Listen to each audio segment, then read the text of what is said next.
अगर मैं कहूं कि अब आपका ब्राउजर खुद से सोच सकता है, लिख सकता है और काम भी कर सकता है, क्या आप मानेंगे? चलिए देखते हैं कैसे ओपन एआई और परप्लेक्सिटी की जंग ने एआई ब्राउजिंग की दुनिया ही बदल दी है। ओपन एआई ने अभी अभी एक्लेस लॉन्च किया है और ये एक ऐसा ब्राउजर है जहां चैट जीटीपी समझ लीजिए हर वेब पेज के अंदर ही रहता है। मैंने इसे फौरन टेस्ट करना शुरू कर दिया, मतलब बिना कॉपी पेस्ट की ईमेल लिखना, सिर्फ आवाज से फ्लाइट बुक करना, यहाँ तक कि अपनी पूरी ब्राउजिंग हिस्ट्री को बस पूछकर सर्च करना। सच कहूं तो ये काफी कमाल का है, लेकिन यहाँ पर जो सबसे बड़ा सवाल उठता है वो ये है, क्या कोई एक टूल गूगल और चैट जीपीटी दोनों को रिप्लेस कर सकता है? क्या ब्राउजिंग का फ्यूचर असल में यही होने वाला है? आज हम इसी की तह तक जाएंगे। ठीक है, तो चलिए शुरू करते हैं। यह है ओपन एआई का एटलस। इसका मेन आइडिया यह है कि एक पावरफुल एआई को सीधे आपके ब्राउजिंग एक्सपीरियंस में डाल दिया जाए। अब गूगल और चैट जीपीटी के बीच टैब बदलने की कोई जरूरत नहीं, सब कुछ एक ही जगह पर। तो एटलस असल में कर क्या सकता है? देखिए, ट्रेडिशनल वेब रिजल्ट्स के साथ एआई के जवाब भी देता है। ये अपनी बातचीत का कॉन्टेक्स्ट याद रखता है, तो आप फॉलो अप सवाल पूछ सकते हैं, किसी भी वेब पेज को समराइज या एनालाइज कर सकते हैं। ये किसी भी टेक्स्ट बॉक्स में सीधे टेक्स्ट को रीराइट कर सकता है। और हाँ, इसका एजेंट मोड जो फ्लाइट बॉक करने जैसे मुश्किल काम भी कर सकता है। लेकिन कहानी यही खत्म नहीं होती। अब एंट्री होती है उसके सबसे बड़े प्रतिद्वंदी की, जो महीनों से इस रेस में आगे है। चलिए एक बहुत ही आम प्रॉब्लम को देखते हैं जिससे हम सब गुजरते हैं, एक ईमेल को बेहतर बनाना।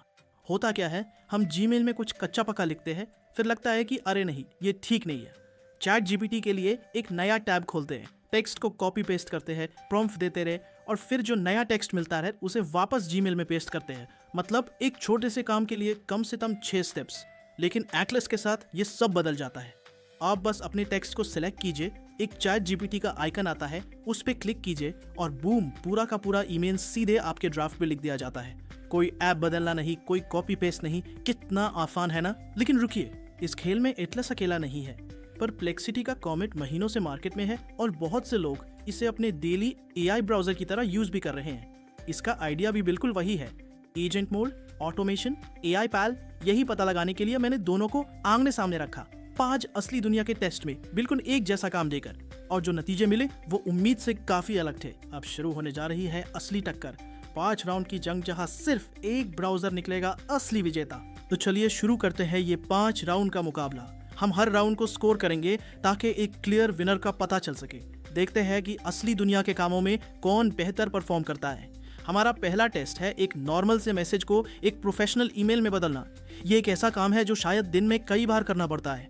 स्कोर अभी 0-0 है। देखते हैं कौन बाजी मारता है। यहाँ जो हुआ वो काफी दिलचस्प था। एटलस ने मेरे आधे अधूरे प्रॉम्प्ट को पहली बार में ही समझ लिया, लेकिन कॉमेट को यह समझने के लिए एक ज्यादा साफ प्रॉम्प्ट की जरूरत पड़ी कि उसे करना क्या है। हालांकि एक बार जब कॉमेट समझ गया तो उसका रिजल्ट बेहतर था। उसका ईमेल ज्यादा पॉलिश्ड और नेचुरल लग रहा था और उसने ये काम तेजी से भी किया। तो बेहतर आउटपुट और स्पीड के हिसाब से पहला राउंड जाता है कॉमेट के नाम। स्कोर अब है कॉमेट 1, एटलस 0। अगला चैलेंज, एक लंबे यूट्यूब वीडियो में एक खास मोमेंट को खोजना।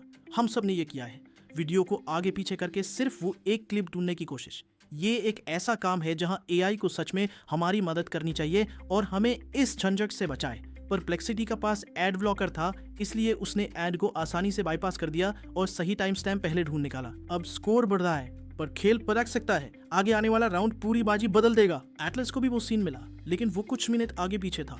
इस राउंड में कॉमेट की स्पीड और एक्यूरेसी साफ तौर पे बेहतर थी। वो एड ब्लॉकर एक बहुत बड़ा फायदा साबित हुआ। तो कॉमेट इस राउंड को भी जीता है और अब स्कोर हो गया है कॉमेट 2, एटलस 0। अब एक प्रैक्टिकल टेस्ट जिसमें असली पैसे दांव पर है। एक नए फोन के लिए कई लाइव वेबसाइटों पर सबसे अच्छी कीमत खोजना। नॉर्मली इस काम में 20 से 30 मिनट लग जाते हैं। देखते हैं ये ब्राउजर क्या कर पाते हैं। यहाँ दोनों का अप्रोच बिल्कुल अलग था। कॉमेट बहुत तेज था, लेकिन उसने लाइव वेबसाइटों से डेटा खींचने के बजाय कीमतों के बारे में लिखे गए आर्टिकल्स को एनालाइज किया और एक सोर्स को तो पूरी तरह से छोड़ ही दिया। दूसरी ओर एटलस बहुत धीमा था, लेकिन उसने वही किया जो उसे करने को कहा गया था। उसने असल में उन 3 वेबसाइटों को विजिट किया और रियल टाइम कीमतें और ऑफर्स निकाले। जब पैसे की बात आती है तो एक्यूरेसी स्पीड से ज्यादा जरूरी होती है। एटलस ने धीमा होने के बावजूद सही काम किया, तो ये राउंड जाता है एटलस के नाम। स्कोर अभी कॉमेट 2, एटलस 1। एटलस ने वापसी कर ली है। अब मुकाबला बराबरी पर आने वाला है। आखिरी 2 राउंड में सब कुछ दांव पर है। चौथा टेस्ट थोड़ा और मुश्किल है। एक कंपनी की फाइनेंशियल रिपोर्ट का एनालिसिस करके ये पता लगाना कि उस पर कितना कर्ज है। ये एक ऐसा काम है जहां एक्यूरेसी सबसे ज्यादा जरूरी है और यहाँ पर तो होश ही उड़ गए। दोनों ब्राउजरों ने टोटल कर्ज के लिए बिल्कुल अलग अलग आंकड़े दिए और ये कोई छोटी मोटी गड़बड़ नहीं थी, अंतर करोड़ों का था। थोड़ा और देखने पर पता चला कि प्रॉब्लम क्या थी। कॉमेट शायद नेट डेप्थ दिखा रहा था, यानी कॉल कर्ज में से कैश घटाकर, जबकि एटलस ग्रॉस डेप्थ यानी कॉल कर्ज बता रहा था। दोनों तकनीकी रूप से सही हो सकते हैं, लेकिन वे दो बहुत अलग चीजों को माप रहे थे और यही इस पूरे मुकाबले का सबसे बड़ा सबक है। यह दिखाता है कि एआई एनालिसिस के टाइम को बहुत कम कर सकता है, लेकिन जब जरूरी फाइनेंशियल फैसले लेने हो तो एआई के आउटपुट को वेरीफाई करना आज भी जरूरी है। एआई एक पावरफुल असिस्टेंट है, हमारे काम का रिप्लेसमेंट नहीं। तो सवाल यह है कि आंखें बंद करके एआई पर कितना भरोसा किया जा सकता है। इस बड़ी सीख के बाद चलिए देखते हैं हमारे आखिरी और सबसे मुश्किल टेस्ट में क्या होता है। गूगल कैलेंडर चेक करना, खाली स्लॉट ढूंढना और एक मीटिंग का ईमेल ड्राफ्ट करना। यह एक मल्टी स्टेप वर्कफ्लो है जो दिखाएगा कि कौन सा ब्राउजर सिर्फ क्विक सर्च के बजाय असली काम संभाल सकता है। इस राउंड ने दोनों ब्राउजरों के बीच का एक बेसिक फर्क साफ कर दिया। कॉमेट ने एक असिस्टेंट की तरह काम किया। उसने एक शानदार ईमेल ड्राफ्ट किया, लेकिन फिर उससे कॉपी पेस्ट करने के लिए हमारे हवाले कर दिया। वही एटलस एक ऑटोमेटर की तरह काम कर रहा था। उसने सीधे जीमेल में ईमेल ड्राफ्ट किया और भेजने के लिए तैयार हो गया, लेकिन फाइनल एक्शन से पहले परमिशन के लिए रुका। कॉमेट बीड में ही रुक गया, जबकि एटलस ने पूरे वर्कफ्लो को आखिर तक पहुंचाया।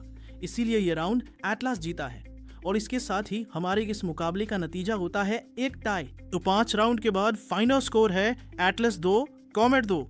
कोई एक साफ विनर नहीं है, लेकिन ये टाई ही हमें सबसे बड़ी और जरूरी जानकारी देती है।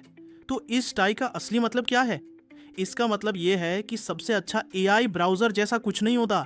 ये इस बात पर डिपेंड करता है कि काम क्या है। तो इसे इस तरह से देख सकते हैं, अगर तेजी और एक पॉलिश्ड एक्सपीरियंस चाहिए जैसे क्विक सर्च या एनालिसिस के लिए, तो कॉमेट बेहतर है। लेकिन अगर गहरा काम करना है, असली वेबसाइटों की जांच करनी है या शुरू से अंत तक एक वर्कफ्लो को पूरा करना है, तो एटलस ज्यादा कंट्रोल और गहराई देता है। आखिर में सवाल बस इतना है, इन दोनों में से कौन सा टूल काम करने के तरीके में बेहतर फिट बैठता है।